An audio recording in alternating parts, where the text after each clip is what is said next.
Hi there, welcome to this video. I'm Wade, and today I'm going to talk about blueberry plants. Now if you can see what's next to me, it's kind of got this weird white netting on it. This is a blueberry plant underneath, and I'll pull this back to show you.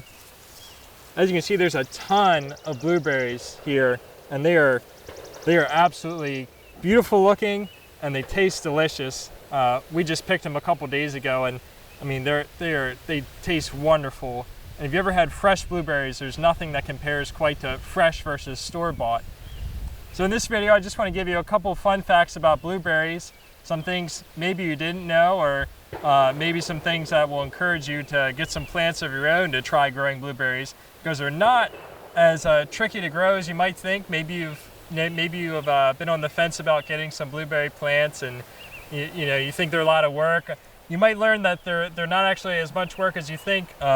These plants right here next to me, all they have to do is get mowed around, pruned about once a year, and they're never get sprayed with anything. And a lot of people might find that hard to believe. You think that most fruit has to get eventually sprayed with something because of pests or diseases, but these blueberries, because they are actually native to North America, they do pretty well on their own. All you have to do is prune them so you get that maximum yield, the most berries that you can. So like I said, blueberries are actually native to North America. Maybe some people didn't realize that, but as you can see, they're doing very well here where we are.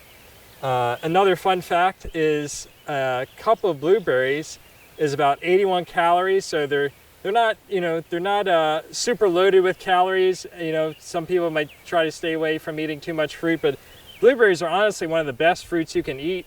Not only are they kind of low calorie, but they're also loaded with something called antioxidants.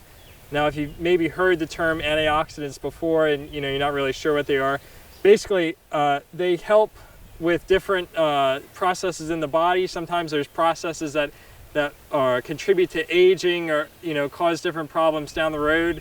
Antioxidants help reverse certain processes or slow them down, and they can be attributed to helping fight what's called free radicals, which are some of the damaging things that can occur in the body and cause damage to the body over the term of your life. So blueberries are a great healthy food. They're not loaded with sugar, and like I said, they're not loaded with calories, and they just taste great. I'm sure a lot of people can relate to enjoying the flavor of blueberries, and there's nothing quite like eating a handful of blueberries, especially like I said, freshly picked blueberries. So another thing about blueberry plants, if you decide to grow them, they tend to do a lot better if they're cross-pollinated. And basically that means if you have two different varieties of blueberries, if you grow them in the same area, they tend to do a lot better instead of just growing one variety. And you could attribute to that to many different factors, but one is redundancy. If you only plant one variety and something does happen to it, with two, they become more versatile and they tend to produce better yields if you have at least two different varieties. So that's a fun fact for you if you want to consider trying to grow blueberries. Definitely get two different varieties when you go to buy some. Even if it's two plants, just get two different varieties and you could have yields as great as these. Like I said, these plants are about 8 years old, and there are different varieties here. And again, you can just see the incredible yield in these plants. I mean, we can't pick them fast enough. So, and like I said before, they are loaded with antioxidants, which are great for you. And if you have a huge yield like this, you can store them. Blueberries are very easy to freeze, and they keep for a very long time if you freeze them.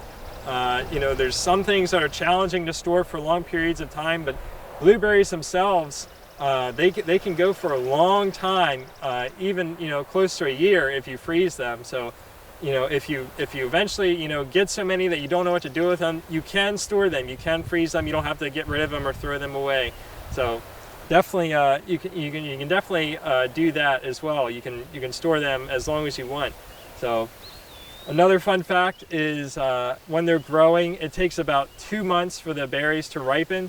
So it's been a kind of about a 2-month period, and they finally, you can finally start picking them, and you know, they just come right off, and they're ready to be enjoyed. So if you, again, if you are considering planting them, blueberries are known for preferring acidic soil.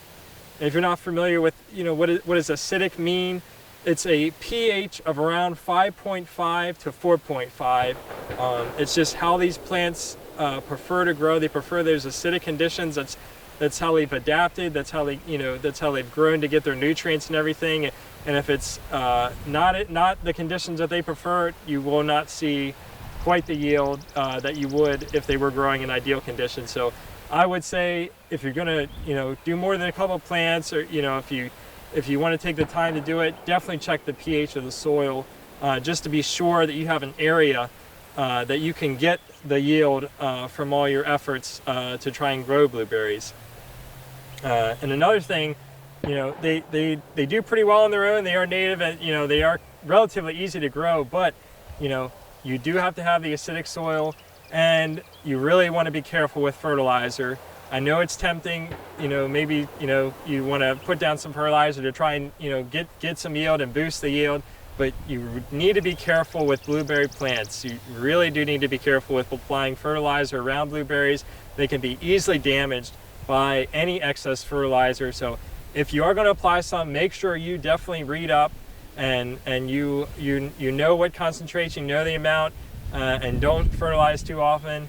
I would say just let them grow on their own, be patient, you know, because it does take a couple years to get to full size. It actually, the standard is around 8 to 10 years to get to full size.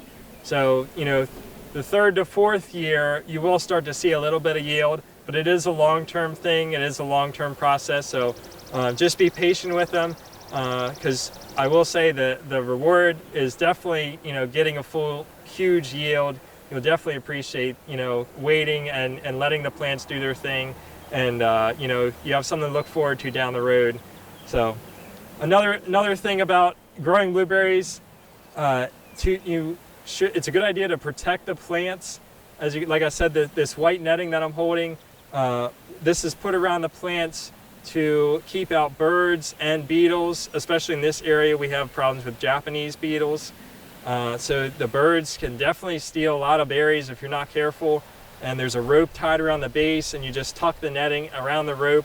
It's a good idea to check on that frequently, because you know, this stuff can get caught by a breeze or something, and they frequently have to be tucked in. So try and figure out a way to make sure your plants are protected when you do start to see a lot of berries, so you're not having thieves come in and take them. So the netting's a good idea. Also, there's a fence around these plants, so not only do you want to protect your harvest from birds and beetles and insects, you also want to make sure you protect them from the local wildlife, deer and animals like that. They can come up and, you know, and they can do a lot of damage in one or a couple of nights. So those are also some things to consider if you're in an area where, you know, wildlife frequent, and you live near a forest or something. So just, you know, you want to protect your investment, so make sure you look into getting a netting and possibly fencing of some kind, or, you know, just look what's out there. There are a lot of people that grow blueberries, so there's definitely a lot of resources out there. So with that, the only other thing I'll say is, you know, they do require a little bit of pruning if you want to get that maximum yield. So around winter time, they should be pruned. And you know, they're not a massive plant. It's not like you're pruning a giant fruit tree. You know, it won't take that much time to prune them. It just, you want to be careful, and you know, if you're not sure about how to prune, I would definitely, you know, look up videos about that and read up about blueberries if you're going to grow some, just so you don't miss anything and you get the best experience possible. I would, you know, definitely say just do your homework and read up a little bit. And if anything, I hope this video has convinced you that maybe you should give them a try, and that they're not impossible to grow. You don't need, you know, a super green thumb to grow them. You know, since they are native to North America and you live in North America, then I would suggest giving them a try. You can start out with 2 plants and see where it goes from there. And like I said, it's a long-term reward. So you know, if you have a little bit of patience, you can definitely get the gains out of that for waiting and letting these wonderful plants do their thing. So with that, Again, I'm Wade, and I want to thank you so much for watching, and I hope you enjoyed and learned something, and I'll see you in the next one. Thank you again.